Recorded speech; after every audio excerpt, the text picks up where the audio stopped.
The most effective people concentrate on their area of excellence। मतलब कि author इसमें ये कहना चाहते हैं सबसे ज़्यादा प्रभावी इफेक्टिव लोग होते हैं वो कॉन्सेंट्रेट करते हैं किस पे, जिस क्षेत्र में वो बहुत एक्सीलेंट होना चाहते हैं। That is on the things they do best and know those high impact activities that will aid their life work। और वो उन चीज़ों पर अपनी वो बेस्ट करते हैं इम्पैक्ट उनकी उन चीज़ों पे उनकी इम्पैक्ट एक्टिविटीज़ पर, और जिससे वो अपने लाइफ में प्रगति करें। इन बीइंग सो कंज्यूम मतलब खपत होना। Bye there important things they find it easily to say no than less than worthy distraction that clamor of their attentions। Clamour का मतलब होता है शोर शराबा करना, वर्दी का मतलब लायक था जो आपके ध्यान भटकाए। मतलब कि ऑथर कहना चाहता है जिन चीज़ों के वो चाहते हैं वो इतने में उसमें कंज्यूम मतलब होता है पता ना, लेकिन इसमें मतलब है खो जाना। मतलब कि वो उन चीज़ में उन इन जरूरी चीज़ों में खोए हुए हैं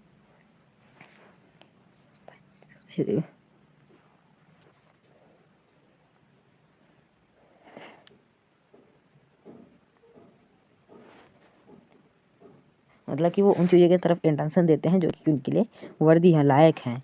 उन चीज़ों की तरफ अट्रैक्शन नहीं देते जिनकी जो उनके लिए लायक नहीं है।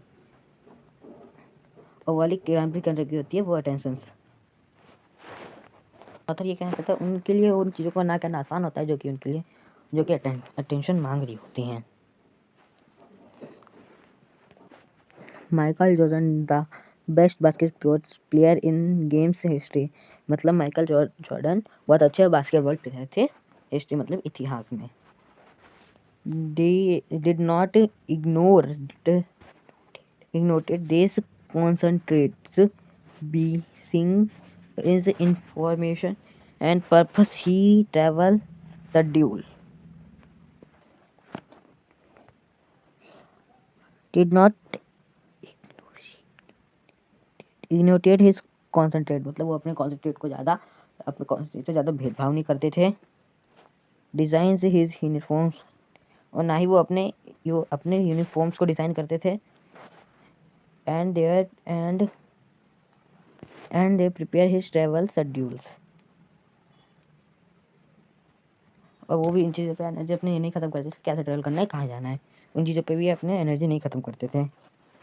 तो वो क्या करते थे he focus his time energies on what the did best player basketball. मतलब कि वो क्या करते थे कि वो फोकस करते थे इस टाइम अपने टाइम और एनर्जी का on what he did best playing basketball. मतलब वो क्या करे जिससे वो बास्केटबॉल अच्छा खेलने लगे।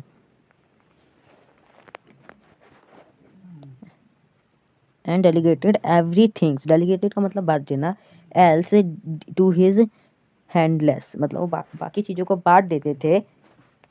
मतलब कि जो बाकी वो काम होते थे जो कि ऊपर दिखाया गया वो अपने हैंडलर्स को मतलब हेल्प करने वालों में बांट देता था। जैसे एक फॉर्म ऑफ म्यूजिक है, अगर आपने सुना होगा तो आपको पता होगा। Great Louis Armstrong did not spend his time selling ticket to his shows and setting up chair for audience. Singer थे अपना टाइम कभी भी उसमें वेस्ट नहीं करते थे किसमें, सेलिंग टिकट बेचने में और चेयर पे बैठ के ऑडियंस का इंतजार करने में। He concentrate on his point of balance playing the trumpet. वो होता है जो शादी में बाजा बजाते हैं और वो अपना सारा का सारा ध्यान अपने ट्रम्पेट को बजाने में लगाता था। Learning to say no essential will give you more time to devote to the things that have power to truly improve the way you live and help your lives and lazy in your heart you are stable your to live। मतलब कि ये जो पूरा paragraph है ये पूरी इस कहानी का शीर्षक है, एसेंस है। तो इसकी हिंदी करते हैं अब। मतलब कि हमको ये सीखना चाहिए जो नॉन एसेंशियल चीज़ें हैं, जो गैर ज़रूरी जो गैर ज़रूरी चीज़ें हैं उनको तो हम नो कहें। मतलब कि जो गैर ज़रूरी चीज़ें हैं उनको हम नो कहें, उनको पहले ना कहें। जब आप ऐसा कहेंगे तो आपको क्या होगा, आपको मोर टाइम मतलब कि जो टाइम मिलेगा to have power truly improve the way your life. मतलब कि तब आप उन चीज़ों को ज़्यादा टाइम दे पाएंगे। आप अपने जीवन के जो बचे हुए टाइम है जो उससे नो करके बचा रहे हैं, आप उन चीज़ों में दे पाएंगे जो कि आपके जीवन के लिए इम्प्रूवमेंट के लिए ज़रूरी है। And help you leave legacy, और आपको और आपके अब और वो चीज़ें हेल्प करेंगी कि आप अपने जीवन में लेगेसी छोड़ सके। इन योर हार्ट मतलब कि आपको दिल से पता है।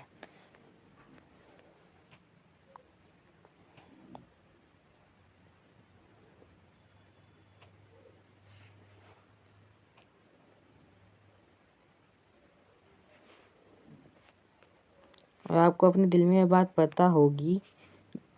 और डिस्टेंस का मतलब श्योर पक्का टू लीव।